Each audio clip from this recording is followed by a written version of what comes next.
Bom dia a todos. Hoje nós vamos ver as condições de trabalho, né? Então, as condições de trabalho, dentre elas, nós temos em empresas, em fundições, em maquinários agrícolas, né? Nos hospitais, cada um com a sua condição, cada um com o seu EPI, cada um com suas horas de trabalho, e isso pode gerar, às vezes, excesso de trabalho ou EPI inadequado. Pessoas que trabalham com venenos em plantações agrícolas, pessoas que trabalham em fundição, né? Então, tudo isso, essa sobrecarga pode gerar diversos níveis de carga, desde as cargas emocionais, como cargas físicas, né? Devido ao excesso, devido, às vezes, à não utilização dos EPIs adequadamente, às vezes, doenças ocupacionais, né? Então, a saúde mental, as características do trabalho podem influenciar nessa saúde mental, né, dos trabalhadores, em diversas situações. Em pessoas que trabalham com alto níveis de ruído e que, às vezes, não têm o EPI adequadamente, pessoas que trabalham em exposição a agentes tóxicos, né, pessoas que trabalham no ambiente de empresas, e isso faz com que, às vezes, o próprio gerenciamento na empresa não vê o quanto é importante estar ali lado a lado com o seu cliente, né, no sentido, com o seu trabalhador, no sentido de dar alternativas para ele, dar ideias para ele, como que ele pode desenvolver aquele trabalho da melhor forma possível, né? Então, os trabalhadores insalubres, que é aquele executado em certas condições que tornam prejudicial à saúde humana, né? Então, as condições insalubres estão lá na NR15, na portaria 3.214 de 78, né?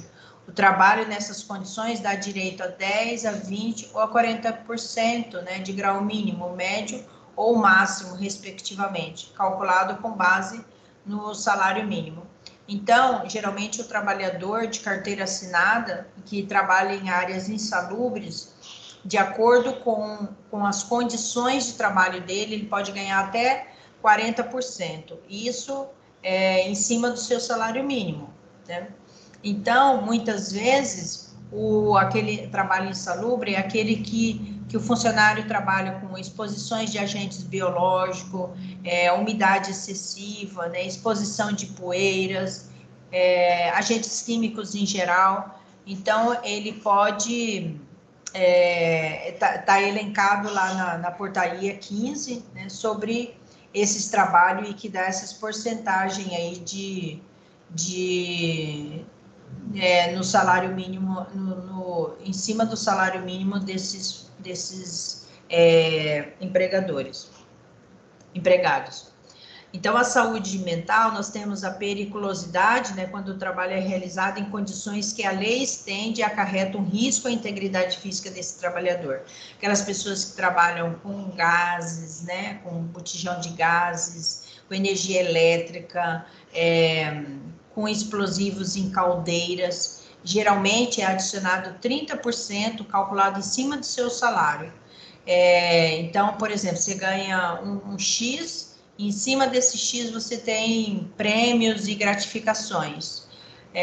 Então, é tirado do lado, ele pega só o salário mesmo seu. Por exemplo, você ganha 3 mil, mais gratificações e prêmio vai para 5 mil. Então, os 30% é em cima dos 3 mil, né? E não sobre o salário mínimo. Se o trabalhador estiver sujeito a condições insalubres e perigosas ao mesmo tempo, ele dá direito a receber somente aquele com adicional mais alto. Então, se a periculosidade dele for mais alta, então vai pagar em cima da periculosidade. E nunca insalubridade e periculosidade juntos. Então, nas condições de trabalhos insalubres e perigosos, ameaça a integridade a física e a mental dos trabalhadores, incluindo a sua vida e sua segurança. Então, cerca de 1/3 da vida dos trabalhadores passam em ambiente laboral. Assim, o trabalho pode afetar sua saúde psíquica e até mesmo justificar a ocorrência de endêmicas, né, de certas alterações de saúde. Então, segundo a OPAS, né, em 2014, 14% dos pagamentos de benefícios anuais de saúde foram relacionados a transtornos mentais, riscos psicológicos relacionados à organização do trabalho e projetos de trabalho, né? Os impactos são individualizados, desde riscos mentais a doenças cardiovasculares. Então, cada pessoa desenvolve um determinado tipo de risco aí, né, relacionado ao trabalho, devido à condição dele e com o que ele trabalha, né? Então, esses impactos são individualizados porque uma pessoa é diferente da outra. Uma tem problema de hipertensão, outro problema de diabetes, e com a exposição a determinados tipos de trabalho, pode desenvolver determinadas categorias, aí, determinadas patologias aí relacionadas a esse trabalho. Então, segundo a Organização Internacional do Trabalho e a Organização Mundial de Saúde, eles emitiram pareceres e recomendações para sanar esses problemas, né? Para as pessoas, os empregados terem um emprego justo, respeito aos direitos humanos, respeito às regras laborais e proteção ao meio ambiente. Segundo a Organização Mundial de Saúde, ela recomenda a política de trabalho, né? Aplicar as normas de bom comportamento e atenção, né? E responsabilidade. Dentro do ambiente de trabalho, cobrir as exposições perigosas, promover responsabilidade e prestação de contas de todos os envolvidos, né? No ambiente de trabalho. A higiene ocupacional é o reconhecimento, é quando você reconhece, avalia e controla esses riscos ocupacionais no ambiente de trabalho. Então, a enfermeira tem um papel muito importante durante o desempenho do trabalho dos seus funcionários, né? Para ela reconhecer aquela postura inadequada daquele funcionário, ela avaliar a condição de como estão trabalhando e controlar para que esses funcionários não desenvolvam doença do trabalho. Então, treinamentos com frequência, orientações, né? Lembrar da postura adequada, lembrar dos EPIs para ser utilizado. Então, a higiene ocupacional são agentes ambientais que podem causar doenças, né, e danos à saúde do trabalhador. E até mesmo a comunidade que se encontra no entorno da área de trabalho. Então, as fases da higiene ocupacional. A antecipação dos riscos. É fundamental realizar a avaliação dos riscos potenciais e tomar as medidas. Então, se eu estou vendo que aquela máquina naquele determinado local não está, naquele setor não está funcionando, ou seja, ele não está com o sinal de alerta funcionando, então eu vou, né, avaliar esse risco, o risco do funcionário colocar a mão, o risco do funcionário estar se contaminando por conta daquele dispositivo ali que não está de maneira adequada. Então, eu vou tomar as minhas medidas preventivas antes de qualquer processos industriais sejam implementados ou modificados. E eu vou reconhecer o risco, o início da avaliação quantitativa, né, em relação à identificação dos agentes físicos, químicos e biológicos presentes no ambiente de trabalho, né, que pode causar danos à saúde e à integridade desse trabalhador. Então, dar atenção às matérias-primas, aos produtos, verificar esses produtos, né, como que estão sendo construídos ali no local, a instalação, né, dos equipamentos. Às vezes, a gente encontra muito ambientes de trabalhos que não estão de acordo com como manda o figurino, né? E às vezes aquela porta, ela poderia abrir de uma outra forma que daria menos riscos a esses funcionários que trabalham nesse local, né? Então, muitas vezes, um simples remodelamento dentro da área que você trabalha vai melhorar a sua condição melhor ali para o trabalho. E avaliar os riscos, né? A importância de avaliar os riscos, levando em conta o quê? Os limites de tolerância previamente que estão lá na norma regulamentadora número 15. Até quando que eu posso aguentar de barulho em determinado recinto, né? Quais os números de decibéis que eu poderia aguentar nesse local de trabalho aqui? E controlar os riscos, né, que é ligado à eliminação dos riscos ocupacionais que foram antecipados, reconhecidos e avaliados. Então, se você não pode eliminar totalmente, mas pelo menos controlar esses riscos para que o número de pessoas não se acidentem, né? E os fatores de risco na saúde do trabalhador? Nós temos de intensidade, que é o tempo de exposição, organização temporal, né, das atividades desenvolvidas, sobre a exposição do agente nocivo, e a duração do ciclo de trabalho e a distribuição das pausas, né? Quais são as estratégias para controlar esses riscos ocupacionais? Prevenção por meio de implantação de medidas de proteção coletiva e medidas que devem ser enviadas antes da construção do ambiente de trabalho, que envolveram riscos durante o manuseio, né, de agentes potencialmente agressivos, né? Outras estratégias, fonte geradora dos riscos, para que eles não contaminem o ambiente. Da onde que está gerando esse risco? O que eu posso fazer para contribuir para que não venha causar riscos a essa população? E o próprio trabalhador, para que os agentes contaminantes não penetrem no seu organismo. Então, aqui nós temos a classificação dos riscos, né? Os agentes físicos, químicos, biológicos e ergonômicos e risco de acidente. Os riscos físicos, eles estão representados por fatores de agente existente no ambiente de trabalho. Por exemplo, ruídos, vibrações, temperaturas extremas, radiações, ruídos, quanto de decibéis até que o nosso ouvido permite, as vibrações, as vibrações, quais as atividades laborais que o funcionário vai ter e quais os EPIs que ele vai utilizar neste momento por conta do trabalho nessas vibrações. A temperaturas extremas, tanto frio como calor, quais os EPIs que ele vai utilizar, quanto tempo que ele pode desenvolver da sua atividade naquela temperatura, as radiações, né? Quanto tempo de radiações que o próprio funcionário vai desempenhar. Os agentes biológicos estão associados ao contato do homem com bactérias, fungos, né? Bacilos, geralmente unidades de saúde, UPA, hospitais,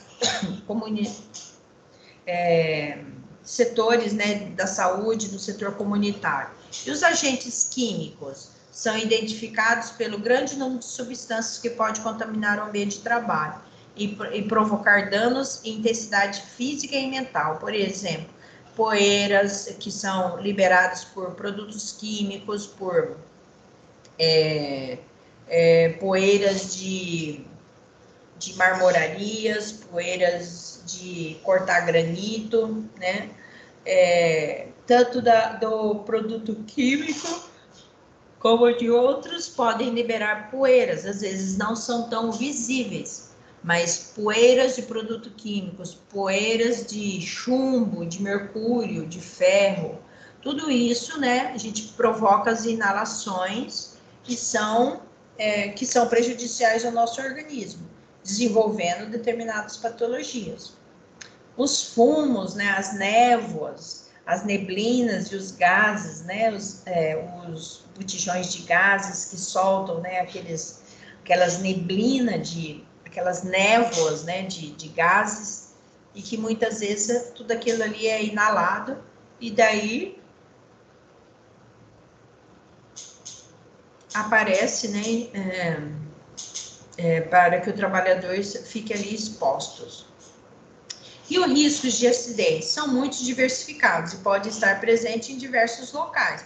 Então, uma escada mal colocada, uma concentração de peso maior, isso pode te provocar escoliose, cifose, lordose. É um piso escorregadio que você pode passar aí. É um risco de acidente, né?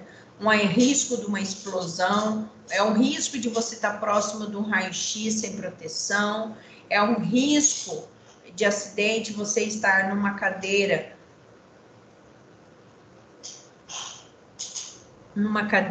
e essa cadeira escorregar e você cair, né? Então, são várias condições de risco de acidente. E o risco ergonômico? É todo fator que possa intervir nas características psicofisiológicas, né, do trabalhador, causando o quê? Desconforto ou afetando a sua saúde. Então, nós temos ritmo excessivo de trabalho, levantamento de peso, postura inadequada, né? Às vezes carrega de uma maneira que não usa colete, usa posições inadequadas, né? Tanto para recolher esse material pesado, como para sentar na frente do computador, como para carregar um lixo, né? Então, tem que utilizar os equipamentos aí. E qual que é o limite de tolerância?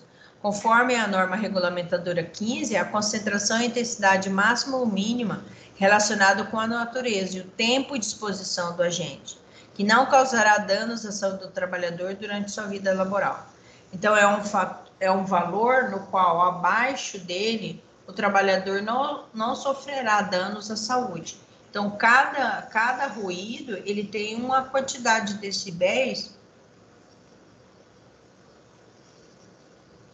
que emana para que qual que é o valor, né, de cada, lá na norma regulamentadora 15 fala de todos os produtos que provocam ruídos e qual que é a tolerância máxima. Por exemplo, no aeroporto é 85 decibéis, então se passar daquele valor, né, provavelmente o funcionário do aeroporto ele utiliza os abafadores, né, os abafadores e os conectores de ouvido, né? Porque lá necessita desses dois protetores auriculares para que esse ruído, né, não vá causar lesões na córnea dele. Então, nós temos geralmente é um aparelhinho que a gente usa para monitorar qual que é o ruído que está provocando aquele ambiente, né? Então, daí, para ver se o trabalhador não está exposto e verificar também se esse EPI está utilizando de maneira adequada aí para abafar esse excesso de ruído.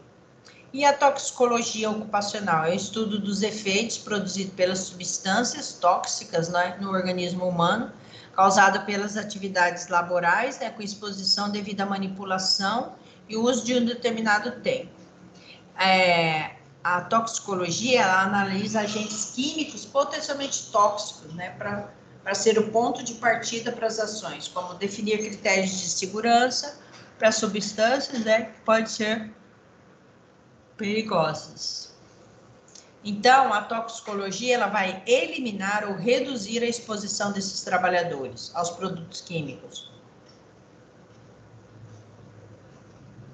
Qual que é o risco, né? Monitorar esses riscos toxicológicos. Diminuir essa concentração, né, de agentes químicos que a pessoa está utilizando, diluir na concentração ideal que pede o fabricante, né? Porque os agentes químicos, eles podem apresentar na forma de vapores, de poeiras, de fumo e de névoa, né? Então, eles podem provocar os efeitos irritante, asfixiante, anestésico, narcótico, né? Sem falar das condições de alergias que eles podem provocar nos trabalhadores, né? Então, a toxicologia ocupacional é a resposta ao contato com o agente. É proporcional à dose recomendada, né? Há uma incidência desse efeito na população que já manifestou essas respostas. E a toxicinética? Vocês viram em aulas anteriores, né, na terapia medicamentosa, que a gente colocou, falou sobre toxicinética, né, que é a fase em que o organismo entra em contato com o agente intoxicante e passa a atuar em níveis, né, distintos e consecutivos, a absorção, distribuição e metabolização dessas excreções, né? Então, a absorção é a entrada do toxicante no organismo, por meio de transporte de uma membrana, né? Em membrana. E a distribuição é a fase do transporte. O agente tóxico encontra no interior do organismo e passa a romper a barreira de proteção. E como que é o metabolismo? Ocorre geralmente as transformações orgânicas, né, que pode mudar os comportamentos tóxicos, minimizando os efeitos, né, dessa absorção. E geralmente é excretado através dos rins, do pulmão, do fígado, da saliva, né, e das vias gastrointestinais. E a toxicodinâmica, que vocês já viram em aulas anteriores, né, que é o estudo da natureza de ação tóxica exercida por substâncias químicas sobre o sistema biológico, sob o ponto de vista bioquímico e molecular. A toxicodinâmica, ela pode ser aguda, quando é o cianureto, por exemplo, né, que o indivíduo se expõe a altas doses, e os efeitos se desenvolvem em pouco tempo, né, em 24 horas, e pode ser de origem crônica, que são os metais pesados, né? O indivíduo se expõe constantemente a doses pequenas, né, do tóxico e desenvolve efeito, né, depois de muito tempo. E os EPIs? Quais são os EPIs? Quais os que eu devo utilizar em qual atividade? Então, nós temos os fones de ouvido, as luvas, máscara, óculos, a viseira de shield, o capacete, as botas, né, e a luva, e as luvas e a máscara N95, no caso de utilizar em hospitais, né, unidades de saúde. Então, a EPI está previsto lá na norma regulamentadora 6 da portaria 3.214 de 78, do Ministério do Trabalho e Emprego. Ele define EPI como dispositivo produto de uso individual, utilizado pelos trabalhadores, destinado à proteção contra riscos capazes de ameaçar a sua segurança e a sua saúde. Ele, sempre que a medida de ordem geral não oferecer completa proteção contra os riscos de acidente ou de doença profissional. Então, todo EPI deve ser comercializado, deve adquirir o certificado, né, de aprovação CA, que serve para validar o EPI.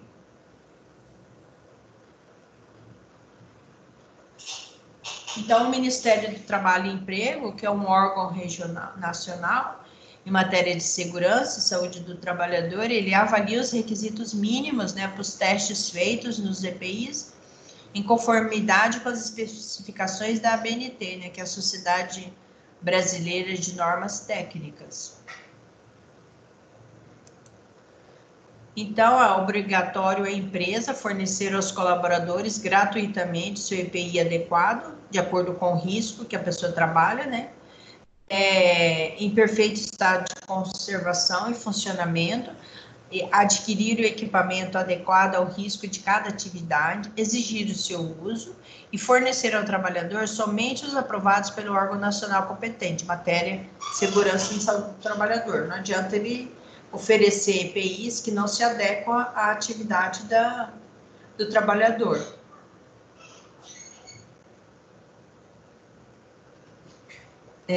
A questão do EPI, às vezes, ele tem um tempo para você utilizar. Muitas empresas, às vezes, falam assim, ó, esse EPI é válido por um mês, por exemplo. Só que no segundo dia que você está trabalhando, às vezes, aconteceu alguma coisa e danificou o EPI, né? Então, você tem que comunicar quem te entregou o EPI para te dar outro, substituição àquele, porque às vezes aconteceu alguma coisa de rasgar, né?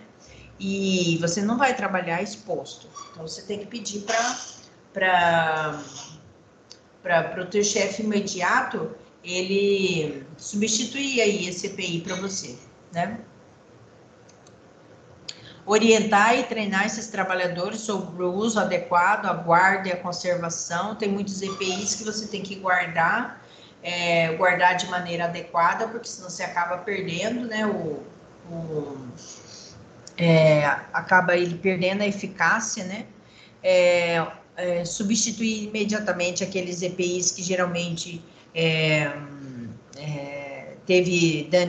danificou durante o tempo, ou não cumpriu aquele tempo que deveria cumprir de validade, né, e já estragou. Substituir imediatamente nesses casos, quando danificado ou extraviado. Responsabilizar-se pela higiene e manutenção periódica, é eles que vão higienizar e manter esse produto aí, né? Comunicar ao Ministério do Trabalho e Emprego qualquer irregularidade observável. Usar, né, e ao colaborador, usar, utilizando apenas para a finalidade a que se destina. Você não vai poder sair com esse equipamento aí para os lugares, né, fora do seu ambiente de trabalho. Responsabilizar-se pela guarda e conservação, ele é seu, você tem que guardar, tem que conservar e tem que estar pronto já para você utilizar. Comunicar à empresa de qualquer alteração que o torne impróprio, no caso de ter o seu produto ter danificação no segundo dia que você vai utilizar, né? Cumprir as determinações do empregador sobre o uso adequado.